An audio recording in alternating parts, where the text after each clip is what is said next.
ما يرحون يولون.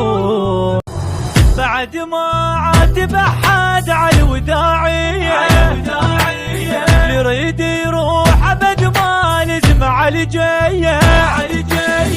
ثقة في نفسي ولا تهتز بالغياب، او شعر من الهجر ما هز ذوبي.